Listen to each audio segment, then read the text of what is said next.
Hello, Assalamu alaikum, everybody. Um, Welcome the second half of the Mestro course. Before starting my presentation, I would like to congratulate Dr. Pignol for conducting such an informative course, and also paying my thank you to him to allow me to the part of this course.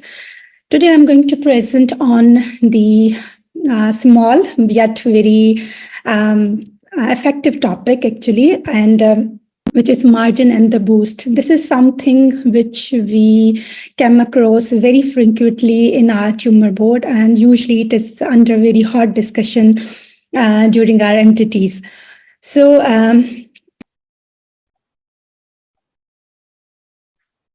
just a minute.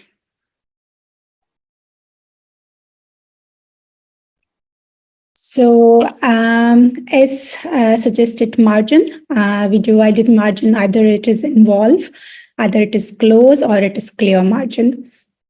The margin usually are tumor-free when tumor does not reach to the surgical margin.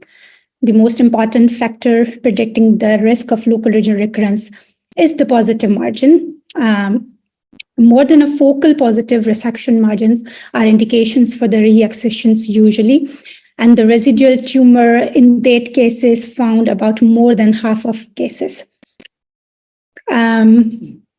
Usually, we divided the margins positive into the focal and extensive positive. So we divide in a 4 millimeter. If there is a margin positive, we call it focal metastasis.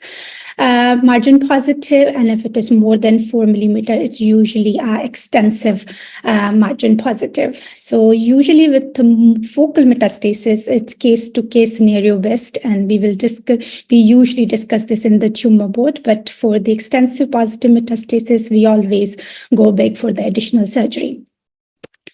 Today, in my presentation, I would like to discuss some evidence behind our every decision which we take in the tumor board.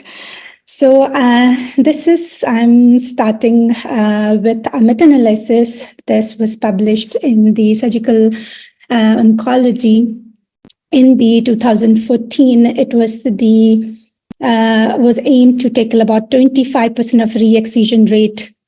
It is a meta-analysis of 33 studies and about 28,000 patients, and about one of them, 1,500 was with the local recurrence. In this trial, the meta-analysis suggested about 2.4% would increase risk of recurrence with the positive margin. And that positive margin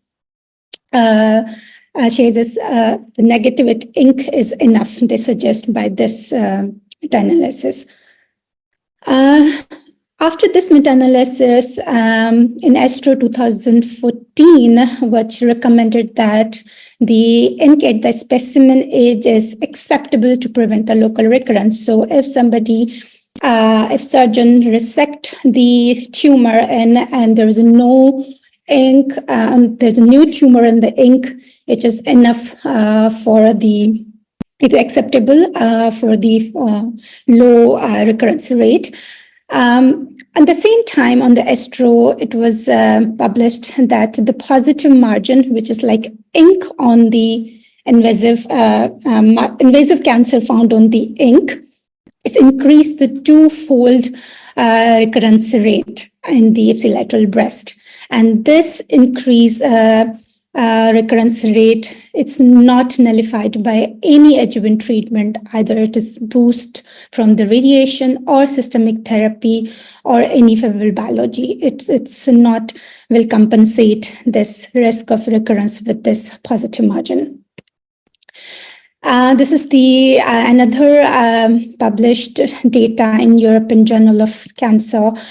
There was about 2,000 patient was taken in this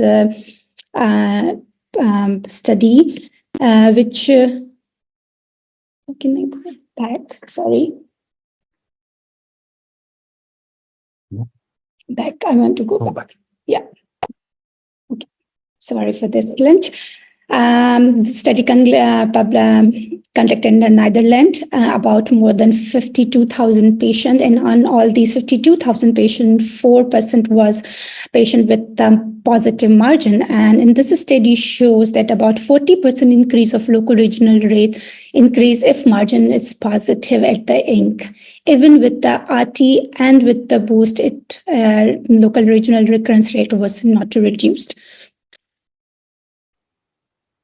This is another study which was published comparatively recently on the margin status and its correlation with the survival outcome. It also a prospectively registered meta-analysis, and it is about more than 1 lakh of patient. It is about like doubling of the patient, which was published in 2014. It include about 68 studies. And they divided patient into those who have a tumor on ink.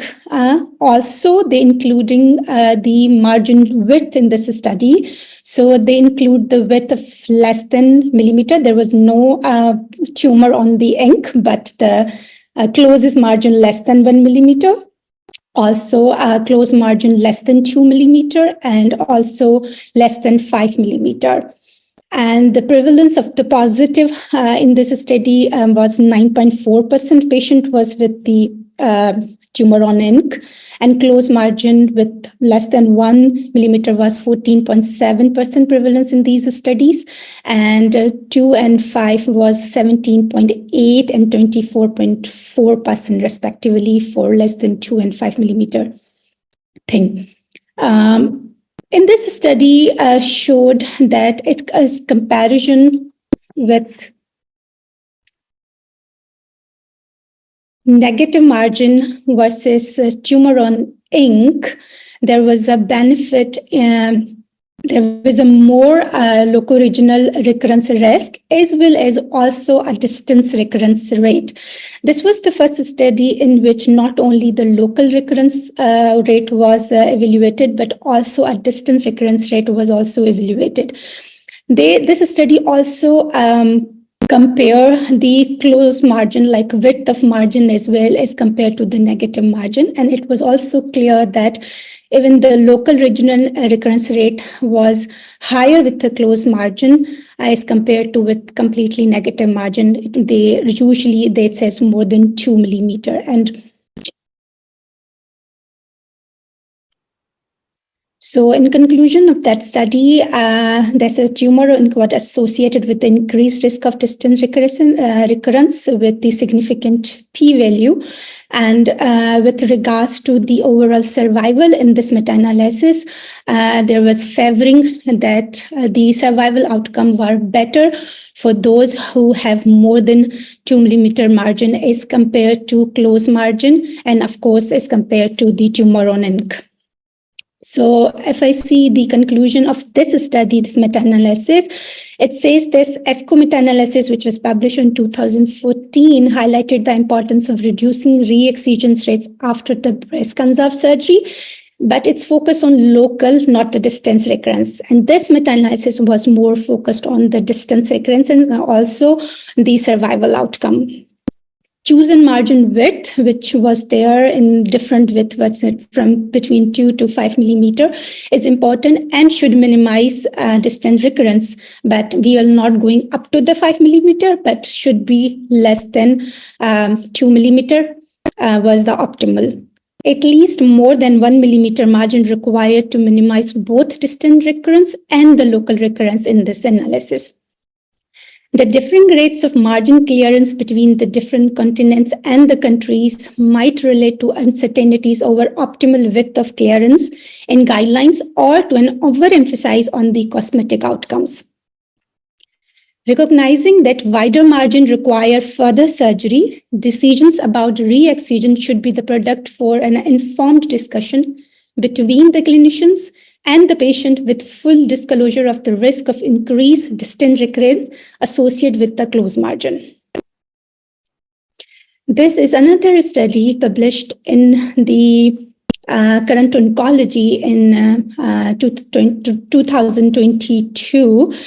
It was also a prospective study, relatively a small study in which there was T1 to T3 tumor with breast conserve surgery. About 500 patients was taken and divided into two groups. One was the group who have close margin, that was about 114 patients. Another group was negative margin, but the positive margin again went the re-excision, which is about 57 patient, and they then opt the negative margin, and total about 428 was including negative margin group. The point to notice here that about 57 patients who had the positive or the close margin when they went re-excision, from which 59.6% has the residual disease. When they evaluate this study about median follow-up up to 72 months, they found that the 10-year local regional recurrence-free survival rate of the close and the negative margin group was 88.2% versus 95.5% respectively. Although the p-value is significant in this study, but there was some weakness in this study. That's why we cannot fully quote this study that it is affected on the survival outcome. So multifocality were in this study, which was the most important predictive factor in the residual disease. This study was a retrospective study and also low recurrence rate. That's why it's one of the few limitations of that study. Because of low event rate, the power to detect the statistically significant difference between two groups, which was the negative and the close margin, in the survival analysis was not that much sufficient. So no additional surgery in patient with negative margin, which was previously in one group with the negative margins. So could not evaluate the rate of unrecognized residual disease, as we already told that in the close margin and the positive, which was the 57 patient, already found about 60% residual disease. Further study with a larger cohort are needed to assess the impact of margin status after the breast conserve surgery on the oncological outcome. Still, if we review the NCCN guideline 2024, which suggests that the patient with the stage 1 and 2 invasive cancer after breast conserve surgery, a positive margin still defined as an ink on the tumor. And if there is no ink on the, there's no tumor on the ink, it means it does not require any further surgery, and it's still good enough. So that was the margin. Now I'm going forward. What happened if margin is positive and recurrence happened? Because we clearly know now that it's increased the local risk for sure, but also it increased some distance risk, and also some studies which is not fully now clear, but still going towards some survival benefit of the positive margin, positive of the margin. Okay, so this is the study, a randomized trial published in Lancet Oncology in 2005. About 25,000 patients were randomized from 78 randomized trial. It showed that about 90% increased local region risk leads to a 5% breast cancer mortality increase. So we can say that every one death for 4 recurrences. This is another study which was done in the center where I was trained in the Princess Margaret. There was a small study of 135 patients and 0 disease with the local recurrence.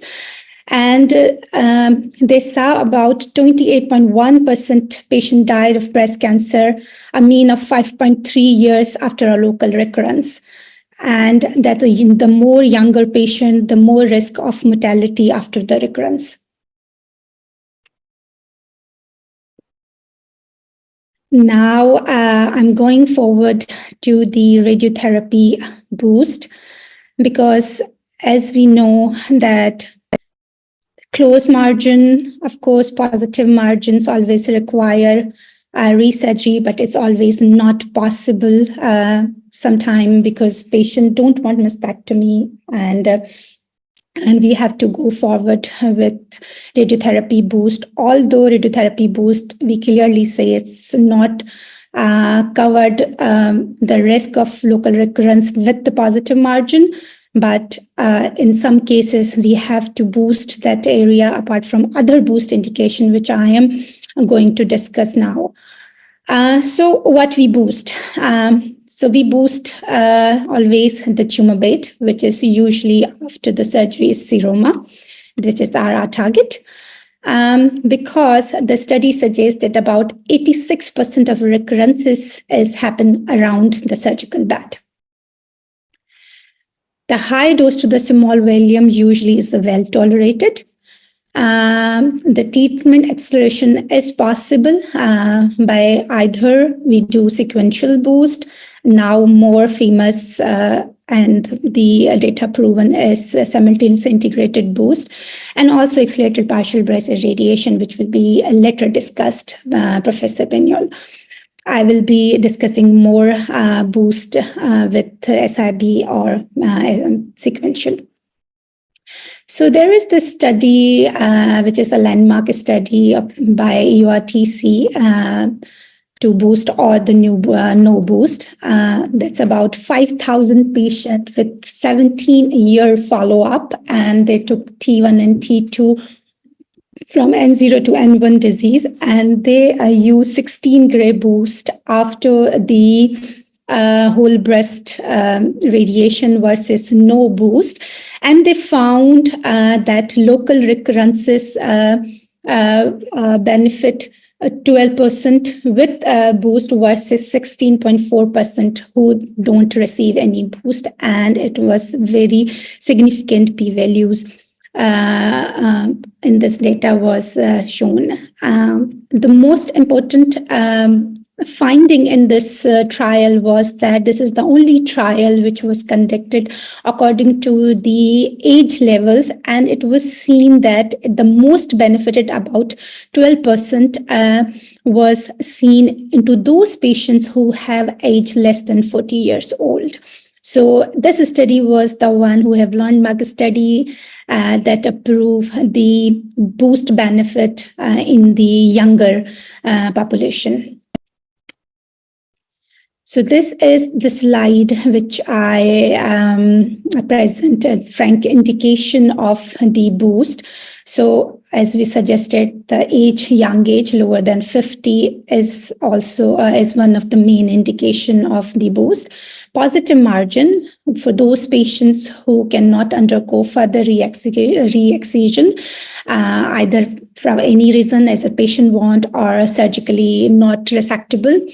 But also keep in mind that the frank discussion during the tumor board is very important, because sometimes the positive margin is the margin which is behind the pectoralis fascia. But if in the surgical specimen, if the touch goes along with the fascia pectoralis, they don't have anything to remove further. And if positive in that margin, in these cases, no further surgery required, or in case of the skin margin, which is completely removed, in that cases, we don't go for re-excision and we go for further boost to cover that volume.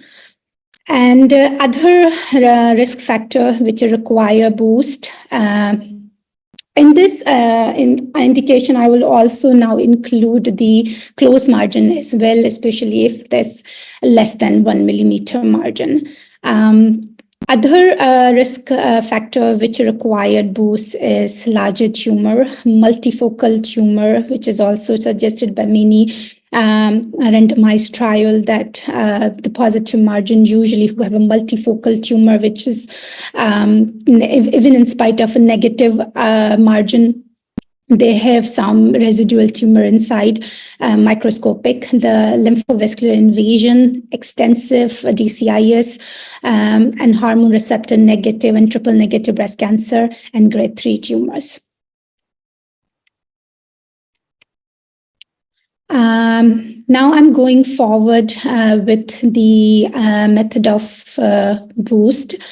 This is the trial which published in IGROBP in 2021, who compares who had the IMRT technique with SIB boost. It is a prospective multi-center randomized phase 3 trial of about 500 patients. Median follow-up was more than 5 years.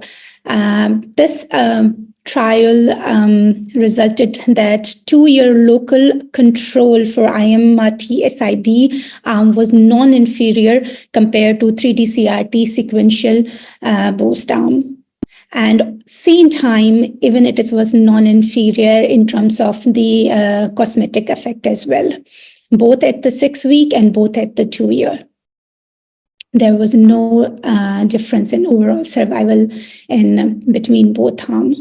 So it was saying that IMRT SIB arm was as good as we do 3D CRT sequential boost. This is another trial, which was initially phase 2 trial, prospective study of about 300 patients. And this evaluate the hypofractionation, 40 grain 16 fraction with SIB up to 48 grain 16 fraction. This was a boost 3 gray per fraction. It shows a very excellent results in about 60-month follow-up. And the local recurrence rate was about 0.4%, and only grade 2 late side effect of about 7.3%. So very well tolerable and very well low recurrence rate, even with the hyperfraction and SIB. So this is another phase 3 trial in RG Oncology, RTOG side. They compare the 2-arm radiotherapy, once with the conventional 50 grain 25 plus, or the hyperfractionation 42.7 gray with the boost of the either 12 grain 6 fraction or 40 grain 7 fraction, compared to the hyperfractionation radiation of the whole breast with the SIB boost of up to 48 grain 15 fraction. Here they use about 3.2 gray per fraction. And they also see that there is no any difference in between 2 arms. So either the conventional radiotherapy with the boost or hyperfractionation with the SIB have equal outcome, and there was no any difference in toxicity or the cosmetic outcome, but there was in a saving of the time and the money from the patient and less burden on the center. This is another study, import high trial. It was a study who evaluate the dose escalation SIB boost radiotherapy in early breast cancer. It is also a phase 3 multicentric non-inferiority randomized trial. It compared 3 dose levels. One was 14 and 15, followed by the sequential boost 16-8, which is the standard arm. With the 14 and 15 hyperfractionation, SIB goes up to 48 gray and 15 fraction. And second was hyperfractionation, same 14 and 15, and they escalate the SIB up to the 53 gray into 15 fraction. It was also shown that there was no any much difference in the local recurrence between these 3 arms. Only the slightly in duration in the arm where was the dose escalation in the SIB in 53 gray and 15 fraction was more than rest of the 2 groups.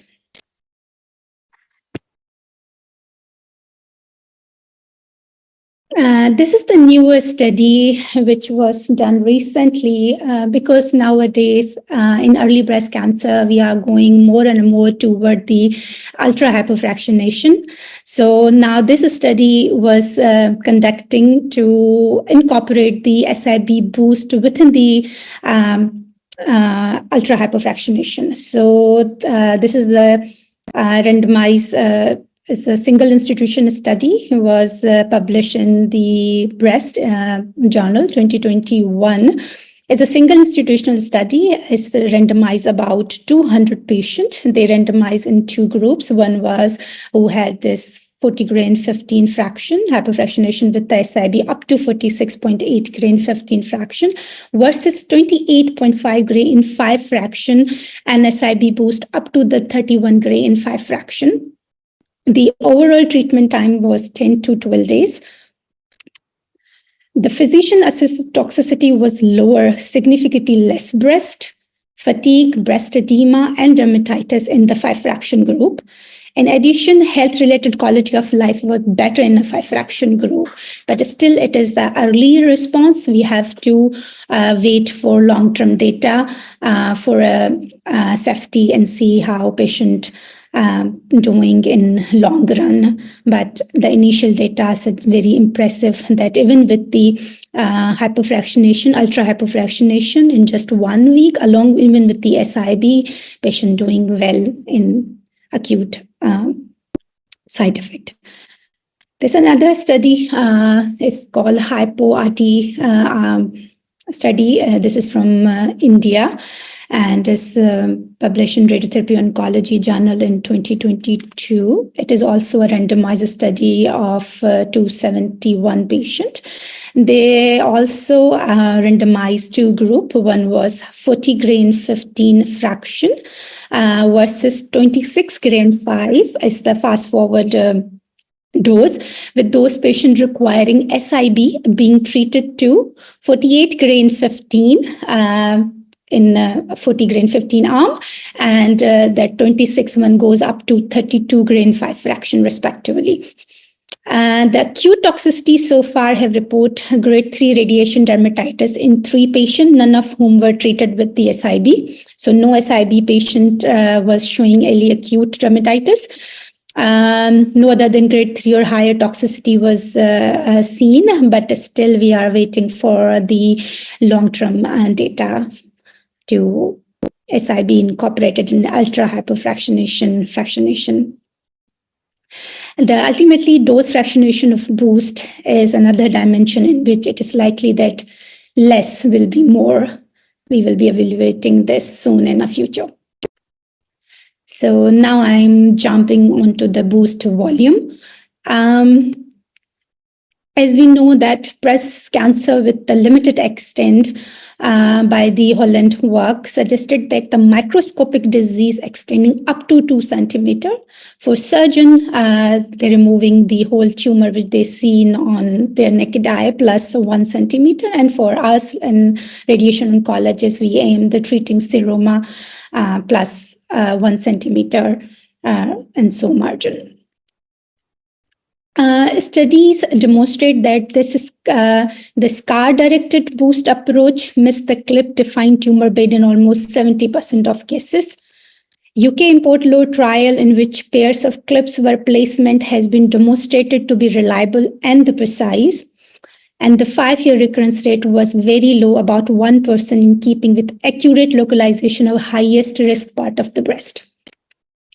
This is the old study which shown that comparing the cavity dimension between the those who have clips and the ultrasound, ultrasound demarcated versus cavity clips demarcated, there was a much mean difference between two, and it suggested that clips were preferred out of safety in delineation of the boost volume. That is another study which showing the impact of oncoplastic surgery. As we know that as things are going forward and forward, surgeons are more likely now going towards the oncoplastic surgery, which is cover the tissue defect with its own maneuver and manipulation of the tissue within that cavity. So in this study, there was a 20 patient. There was some with the clips. These are those patients who have, out of that 20, 18 patients have full thickness closure in which they have oncoplastic surgery, and 2 have open cavities. And the 7 radiation oncologists were asked to draw the the boost volume on that scans, it showed that the confidence intervals on those 18 patients who have this full thickness closure, which oncoplastic surgery was 44% as compared to those with the open surgery, in which there was no any oncoplasty, was confident interval 70%. They also compare it with the not just on the CT, but also on the MRI and also on the fusion and CT MRI scan as well. So this study suggests that it is very difficult to identify the seroma in case of the oncoplastic surgery, and the risk of geographical miss could lead to increase the locoregional recurrence.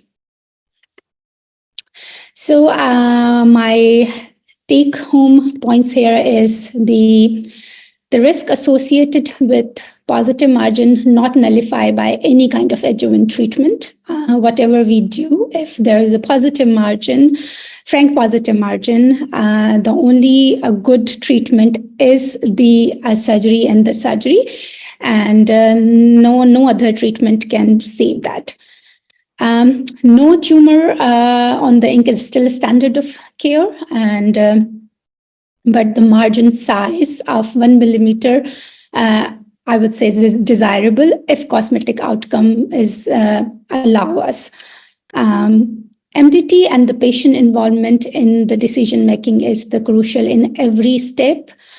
Adding of boost improve local control for sure, and especially it is more benefited in the younger patient, less than 50, and those who have a high risk of a recurrence, including now recently is the triple negative patient, grade 3 LVI, and the closed margin and the larger tumor. SIB is now a new thing going forward, which is, according to the trials, non-inferior as compared to the conventional sequential boost, and with adding the benefit and time and resources, especially the countries like developing countries or the center who have a very much busy center, and it's a very wonderful technique to go forward. Long-term toxicity data in the boost with ultra-hypofractionation and the radiation whole breast yet to come. We are going slowly towards that, but we still wanted to wait for the long-term results. Carefully targeting delineation of cavity required, clip, pre-op, CT, MRI, and the post-operative documentations and the MDT discussions are very important in this regard. The oncoplastic surgery, more complex, explaining CTV boost and it's increasing geographical miss. That's why it is very important to discuss the case in the MDT with the surgeon whenever any surgical therapy, any surgical maneuver decide to go forward. No trial on boost yet in the new adjuvant setting. So we are still waiting for the trials for those who have the new adjuvant chemotherapy, what to do about boost on these patients. And here's my presentation is ending. Thank you so much for your attention, and thank you so much.